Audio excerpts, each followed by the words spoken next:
¿Qué tal, Paco? ¿Cómo estamos? Gusto saludarte. Hola, buenas tardes. Igualmente, Gumecindo. Y también a Jocelyn y a María Fernanda. Aquí poco a poco vamos a ir hablando de este excelente libro que tiene que ver con educar en el amor, que quiero que la escuela mexicana nos habla de esa parte, de hacer una sociedad más humana, una sociedad más crítica, una sociedad más reflexiva. Y lo importante es una sociedad que se preocupe y se ocupe por darle solución a cada uno de los problemas que se presentan tanto en nuestras escuelas como en nuestra comunidad. Y bueno, pues el día de hoy vamos a trabajar con este excelente libro que tiene que ver con ese proceso de humanización, con ese proceso de aprendizaje del estudiante. Bueno, en lo que van colocando las diapositivas, quiero mencionar que vamos a hablar más que nada sobre el libro, lo que comprendimos y las reflexiones que tuvimos acerca de ello. Bueno, también quisiera compartir algunas experiencias. Personalmente, cuando leí el título de Educar es amar, yo sí me cuestioné, ¿a qué se refiere educar es amar? ¿A que tengo que darles todo el amor a mis alumnos? Esa era mi duda. Entonces, al principio, sinceramente, pensé que iba a ser un libro muy tedioso, porque regularmente estamos acostumbrados a leer libros que sean de mucha teoría, de mucha información que te satura, porque sí llega a haber un punto en el que te satura la información. Sin embargo, al principio me costaba mucho pasar de página, pero ya cuando le fui agarrando, no, ya no me pude detener, porque te vas dando cuenta de una metodología, de una forma de enseñar diferente a la que no estamos acostumbrados y que a lo mejor ahorita como practicantes nosotros no podemos aplicar porque estamos limitados por los pensamientos de nuestros maestros titulares, pero que obviamente podemos aplicarlo más adelante. Y para ello le doy la palabra a mi compañera, que va a empezar con la presentación de nuestro tema. Gracias, Fer. Muchas gracias, Marifer. Bueno, comenzamos. Educar es amar, libro por Paco Olvera. Mi nombre es Jocelyn Cislali Meneses Sánchez y junto a mi compañera María Fernanda Suanca del Osorio vamos a hablar sobre este tema. Bueno, más bien sobre este libro. Siguiente.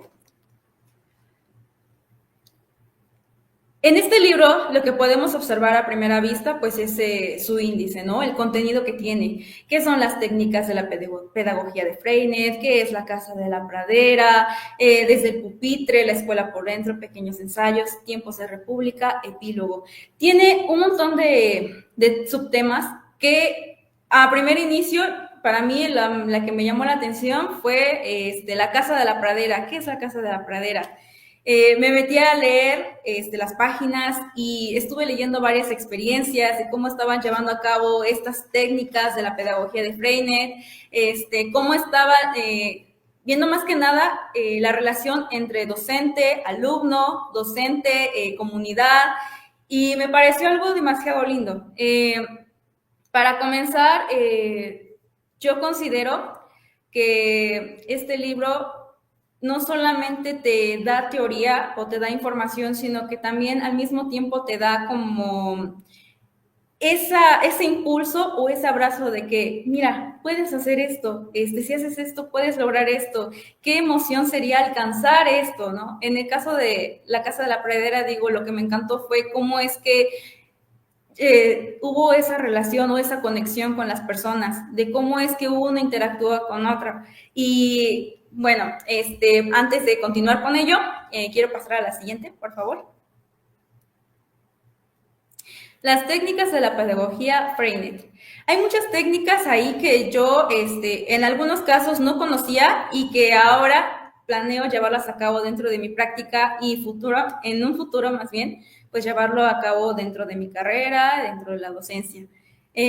La de texto libre, asamblea de clase, investigaciones escolares. Entre esas tres, la parte de asamblea de clase me parece algo muy importante o muy bonito porque no se trata de que el docente diga, tiene que hacer esto, hay que hacer esto, lo otro y lo otro. No, sino que simplemente se crean grupos en que los mismos alumnos van llegando a acuerdos.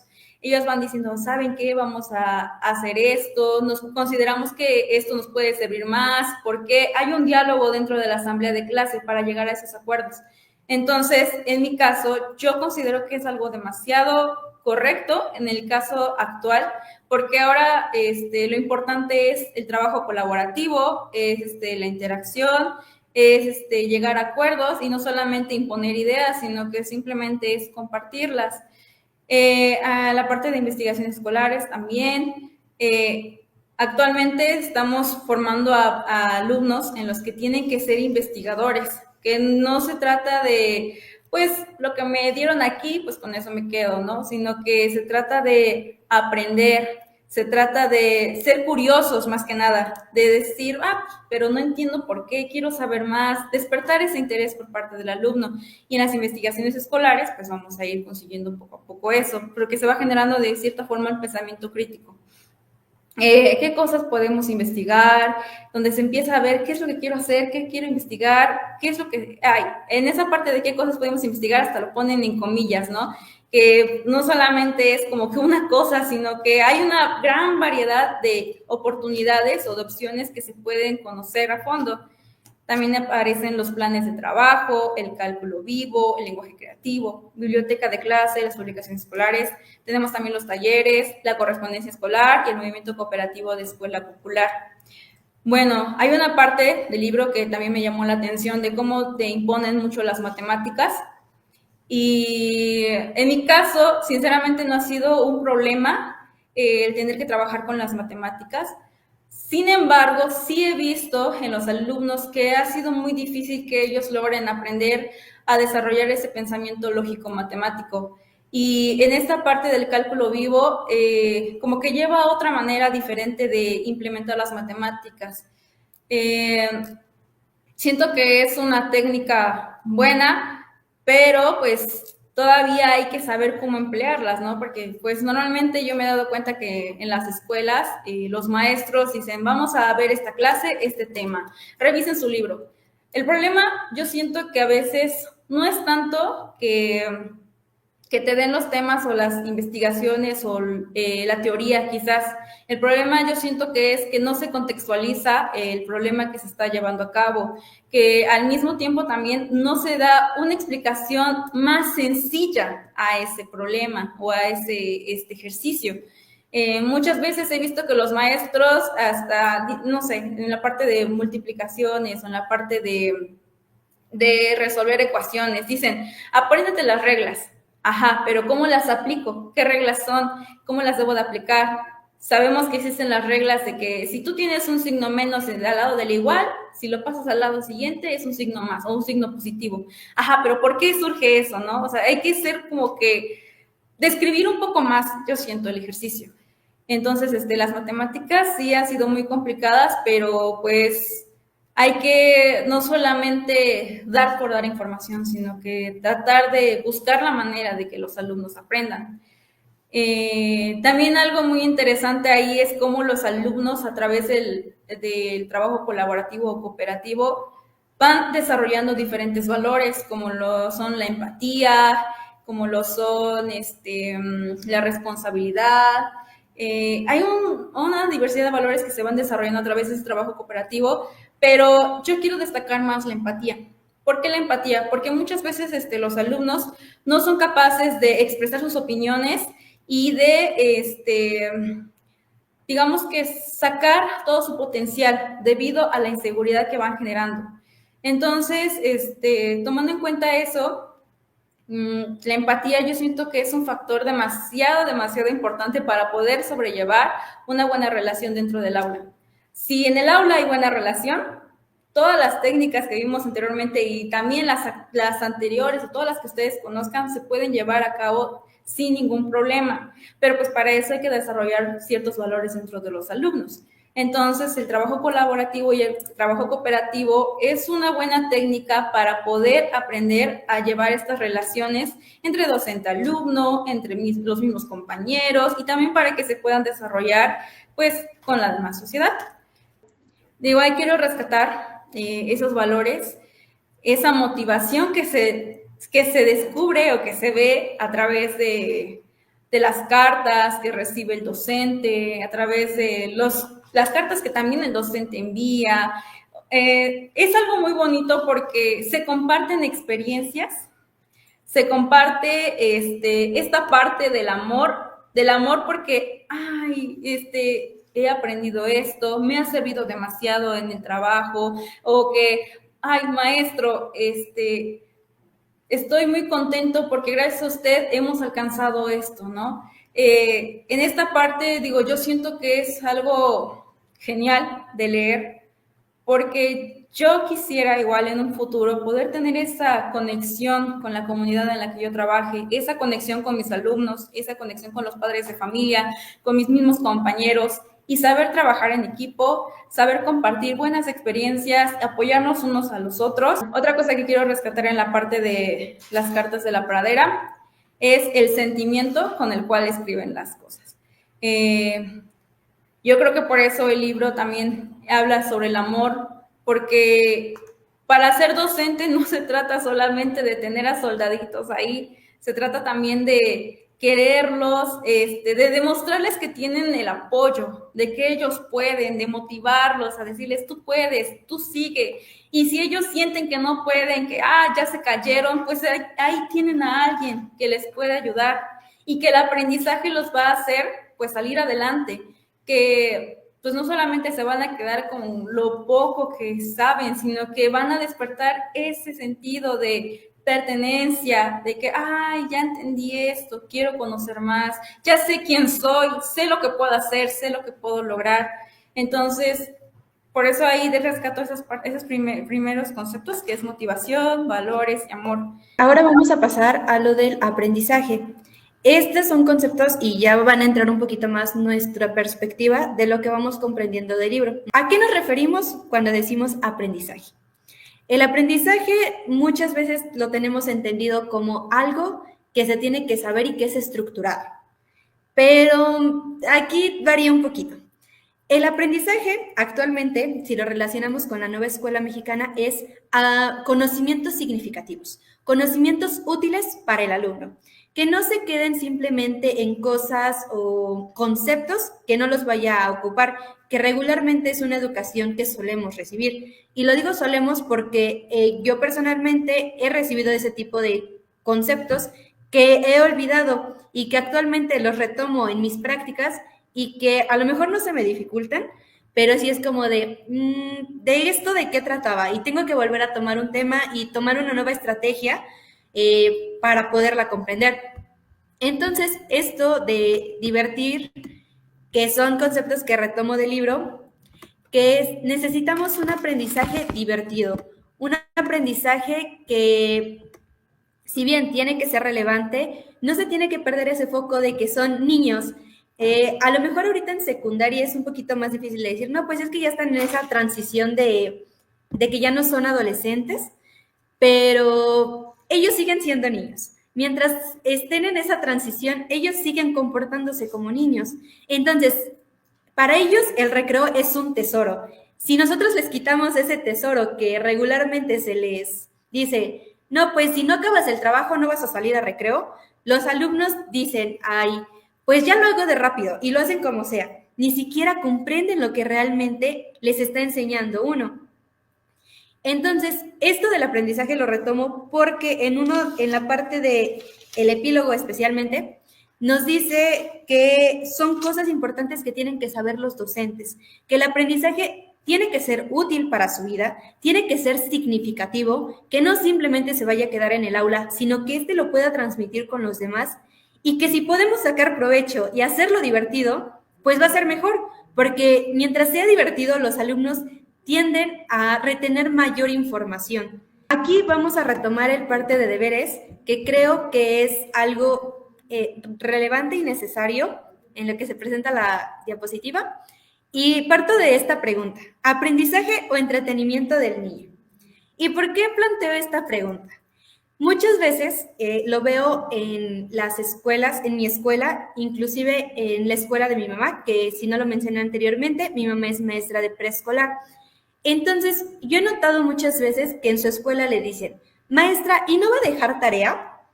Y mi mamá les dice, no, no voy a dejar. Y dice, ¿pero por qué no va a dejar? ¿Qué no necesitan aprender? ¿Qué no necesitan hacer esto? ¿Qué no necesitan hacer el otro? Y dice mi mamá, a ver, tranquilos, son niños, también se tienen que divertir. Y es algo que, pues sí, sinceramente olvidan muchas personas. Que si bien es una idea que ahorita se me vino a la mente del libro, es que una plática que tiene Paco Olvera con otra persona, en donde le empieza a decir que su hijo ya no le quieren dejar tareas, si no mal recuerdo, y que Paco Olvera le dice que pues no necesariamente tiene que ser algo estricto que se tenga que dejar, y le dice que la otra persona le responde que sí lo es porque de esa forma su hijo va a aprender más y que deje de perder el tiempo jugando.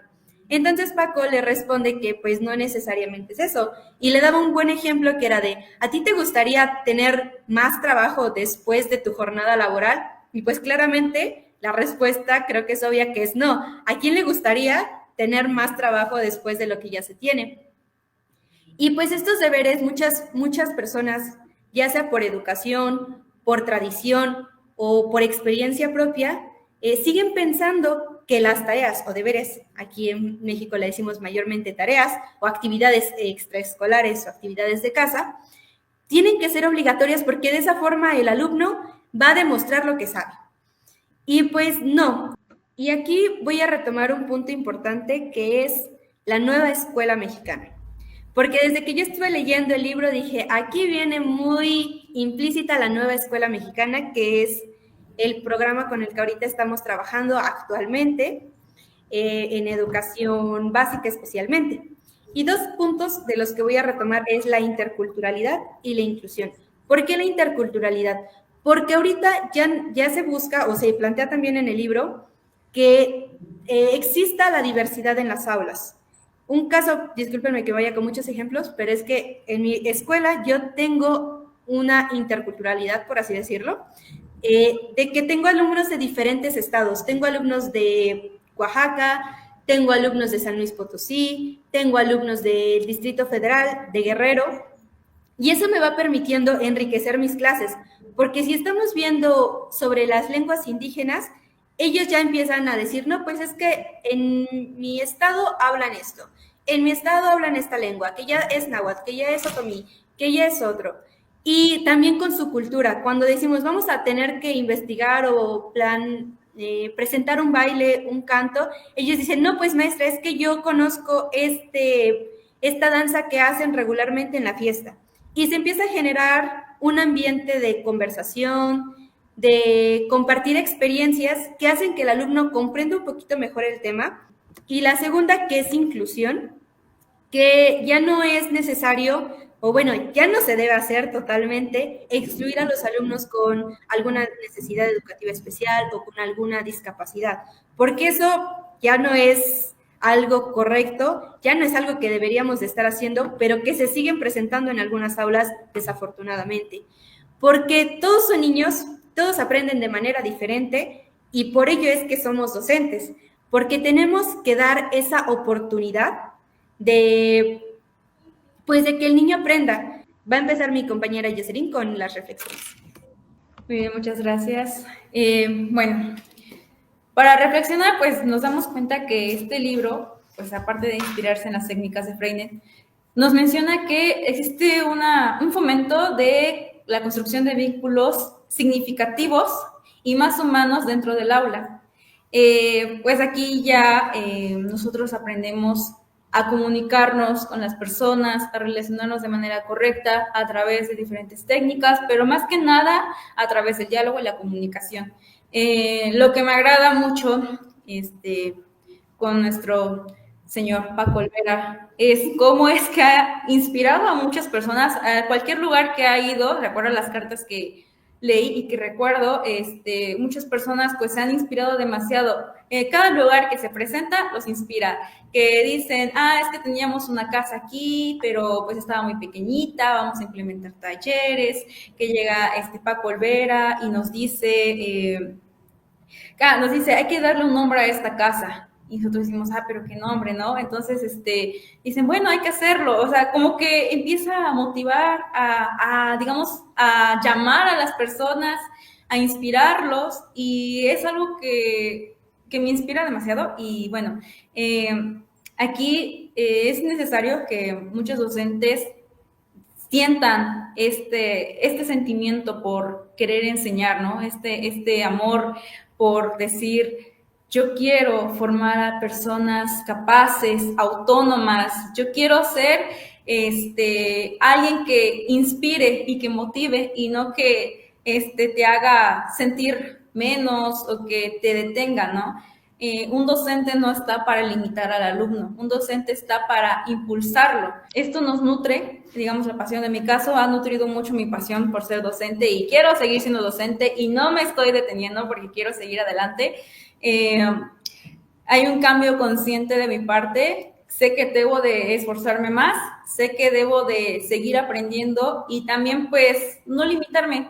Yo sé que ahorita como soy practicante, pues he tenido algunas limitaciones de que por los tiempos no puedes implementar esto, tienes que cumplir con este currículo que te está dando, que tienes que cumplir con estos temas y a veces eso, pues quizás dices, no, nos limitan demasiado, pero pues poco a poco ir buscando esa manera de motivar a los alumnos. Si no es con las técnicas implementadas directamente, pero sí por lo menos poco a poco acercarme al alumno y también hacerle ver las partes positivas que logra, ¿no? Es decirle, ay, muy bien, has avanzado. Ay, qué bueno, ya ves, sí pudiste. Ay, hazlo, tú puedes. Te lo juro, tú puedes. Y no solamente te lo juro, tú puedes, sino que utilizar este lenguaje comunicativo, utilizar estas emociones, la empatía, los sentimientos, y decirle, tú puedes motivarlo, emocionarles, y que el alumno, a pesar de que sea quizás muy apático y diga, no, profe, no puedo, sí puedes. Y demostrarle, hacerle ver cuáles son sus fortalezas, hacerle ver que él realmente es capaz y pues poco a poco alcanzar esa parte de impulsarlos, ¿no? Jocelyn, Fer, estoy pues muy contento lo que están compartiendo aquí con el autor Paco Olvera. ¿Qué tal, Paco? ¿Cómo ves todo esto que nos dicen los estudiantes? Te escucho. Pues quiero felicitarlas a ambas, a Jocelyn y a María Fernanda, que como veo que le decís Fer, me voy a tomar la libertad y la confianza de también llamarla así. Me ha gustado mucho porque, bueno, primero decir que veo allí dos grandes maestras que creo que van a desarrollar esta manera de enseñar desde el amor, que como repito con frecuencia, una cosa es instruir, dar conocimiento, sin más, es necesario, la escuela también está para eso, y otra cosa es educar, que es acompañar, que es fomentar valores, que es compartir, que es transformar a las personas y por ende a las comunidades. Veo que ambas van a ser, como digo, una excelente maestra. Me alegra ver que mi libro le ha podido interesar y ayudarle, espero, para el futuro. Decirle que efectivamente ahora si están en práctica están muy limitadas. Aquí en España, cuando yo hice las prácticas, antes de poder yo ya regentar una escuela de manera totalmente autónoma, independiente, pues cuando uno hace las prácticas está allí bajo la indicación del tutor de prácticas y tienes que cumplir los horarios y los currículum. Pero no temáis, en el momento que tengáis en vuestras manos las riendas de vuestras clases, usar la autonomía pedagógica y el currículum, hacerlo flexible, hacerlo global. ¿Qué quiere decir flexible? Pues que cojáis de todos los saberes posibles aquellas cosas que le interesen a vuestros alumnos. En el contexto, lo habéis citado, no es lo mismo un chico o una chica de una urbe metropolitana que viva en una zona rural y tiene otros intereses. La necesidad de sus saberes son otros y hay que estar muy atentos a que escuchar, dándole la palabra para ver qué cosas le interesan. Y es ahí entonces donde entran las técnicas. Hay que aprender y enseñarle a ellos cómo se investiga cualquier tema. Y para eso no hay más que seguir el método científico, que sería muy rápidamente, por decirlo, se dice en el libro, elegir el tema, ir al lugar donde está ese objeto o ese árbol o animal o fábrica o entrevista, recoger los datos, formular preguntas sobre esos datos que son la hipótesis, intentar darle respuestas y a partir de ahí crear lo que es la investigación, hacer el informe que se presenta en clase y que es compartido con el resto de los compañeros. De esta manera, uno investiga, uno aprende aquellas cosas que tiene necesidad de saber. Esto es muy importante. La neurociencia, la neuroeducación, sabemos hoy que en el campo límbico solo aquellas cosas que nos motivan son las que perduran y nuestro cerebro las hace relevantes. Habéis dicho vosotras antes con las lecturas, cuando eran obligadas, pues no os quedaba nada. Pero verdad que a cualquiera de nosotros las cosas que hemos tenido interés, que tenemos interés, que buscamos saberlas, esas no se nos olvidan ya prácticamente nunca.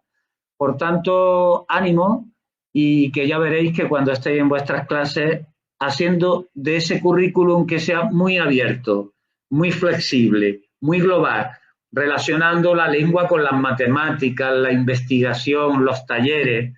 Mirad, un ejemplito. En mi clase, a partir de un texto libre, que era un relato escrito de manera propia y libre de un alumno, hablaba de un lugar en el pueblo donde estábamos que nos generó una serie de curiosidades e inquietudes. A partir de ese texto libre, que era lenguaje, tanto escrito como oral, un grupo de alumnos decidió ir a ese lugar a investigar esas charcas, ese ecosistema de agua, animales y plantas, y de ahí salió una preciosa investigación. Luego, antes de ir, o más bien durante el proceso de investigación, vieron que necesitaban algunos instrumentos, algunas herramientas. De tal modo que en los talleres de clase teníamos, entre otros, un taller de carpintería, confeccionamos un listón de profundidad para ver la profundidad del agua, un disco Secchi para ver la luminosidad del agua, y sí, bueno, buscamos botes, pusimos etiquetas, manejamos mapas y en definitiva, y preparamos un lugar, una especie de terrario para que si traíamos algún animalito vivo no sufriera y en ese tiempo de observarlo estuviera en unas condiciones parecidas al lugar donde lo habíamos capturado y luego se devolvía a su lugar. Con este ejemplito lo que os quiero decir es que entra todo en función, porque a la hora de medir, a la hora de pesar, a la hora de hacer recuentos de plantas, pues mira, tenemos en esta zona, en este metro cuadrado, hay 3 plantas de este tipo, 4 del otro, 7 del otro, son mucho más abundantes de estas que hemos anotado 12. Ahí estamos haciendo recuentos matemáticos y podemos hacer porcentajes y también a partir de ahí podemos hacer gráficas, tanto sectoriales como de barras. No sé si explico suficientemente la idea de que el tema elegido por el alumnado es un tema que tiene muchísimas posibilidades porque debe de ser global, partir de los intereses del alumnado y luego hacerlo de esa manera global. Y bueno, pues ya nos vamos cerrando el programa. Jocelyn, ¿alguna pregunta, Fer, que le quieran hacer aquí a Paco Olvera? Algo que digan, pues esta parte no la entendí. Por ejemplo, en séptimo C hablaron de esa parte importante que se habla en el libro de la parte de la democracia. Entonces creo que es muy importante esta parte de darle la palabra al estudiante. Antes nosotros como titulares o como docentes pues decíamos qué es lo que tenían que aprender los estudiantes, qué tenían que hacer. Y ahora pues tenemos que compartir todo esto, tenemos que ser intermediarios de los proyectos que ellos pues quieren hacer en sus comunidades. Entonces, Fer, Jocelyn, ¿algo que le quiera preguntar a Paco? Pues en mi caso, más que pregunta, yo sí quisiera como ay, se me va la palabra. Una sugerencia, gracias, una sugerencia para saber cómo es que puedo comunicarme con las personas, en este caso con la comunidad, los padres de familia y pues con los alumnos también porque no sé si sea tan correcto ser tan amable o es tan correcto tener que ser un poco firme. O sea, no logro ver como esa parte de nivel o de nivelación entre uno y otro. Esta mañana esa misma pregunta un compañero la hizo. ¿Cómo buscar el equilibrio entre libertad y responsabilidad? Bueno, esto es cuando damos la palabra a nuestro alumnado, lo que se intenta es crear un ambiente de confianza y de respeto. Yo decía esta mañana en el grupo que cuando entré a explicarle cómo íbamos a trabajar, les pedí que me llamaran Paco y no Don Francisco. Y ellos pensaron que, bueno, que esto iba a ser como un cachondeo, como que iba a dar pie a que no hubiera respeto. Y yo le hice ver que nada tiene que ver una cosa con otra. Al contrario, cuando hay confianza, hay más proximidad, más empatía, usabais vosotras esa palabra, y la educación no es posible si hay distancia afectiva. De ahí el amor necesario para trabajar juntos. Es verdad que algún chico se puede pasar y no entender el mensaje, pero para eso tenemos las asambleas, las hacíamos los viernes. Teníamos 3 carteles en la clase: critico, felicito y propongo. Y cuando algún chico veía que no se habían tratado con respeto, escribían allí: Antoñito critica a María del Mar porque le ha dicho una palabrota. Y eso se veía, se le daba la palabra a las 2 personas implicadas. El maestro es uno más, pero lo que añade en esa asamblea es madurez, es respeto, es una mayor capacidad de análisis de las situaciones. Para eso somos adultos. Y poco a poco esa confianza se consigue en el respeto. Y otra cosa que yo impulsé, ya que decías que los padres también, el primer trimestre, recién llegado yo a esa clase, yo era un maestro muy jovencito entonces, 21 años, lo que hice es aprovechar las festividades de la Navidad e hicimos una fiesta donde invitamos a que se disfrazaran no solo los chicos y las chicas de la clase, sino de que algunos padres se animaran a venir disfrazados también a la clase y que aportaran cada uno pues unos refrescos, una comida, una tortilla de patata, unos dulces, pusimos música y eso me permitió a partir de ahí de ganarme, digamos, a las familias y profundizar en la confianza con el alumnado. Cuando uno da amor, hay alguien que puede entenderlo mal, pero uno se mantiene en su sitio, corrige esa mala interpretación de la situación y le da 1, 2 o 3 oportunidades. Gracias por tu apoyo. Y bueno, Fer, Jocelyn, Paco, acuérdate que nos despedimos aquí. Comeciendos, muy rápida. Invito a Jocelyn y a Fer que busquéis una canción de un cantautor cubano. Para vosotras ya es muy antiguo, se llama Silvio Rodríguez y que tiene una canción que se llama precisamente Solo el amor. Leed la letra y veréis que tiene que ver mucho con lo que en el libro se dice. Las personas que tengan la oportunidad o quieran conocer el libro, pues Paco Olvera nos da la oportunidad de compartir este libro digital que tenemos. Y bueno, pues aquí en México ya también tenemos la oportunidad de tener el libro físico. Gracias, Paco.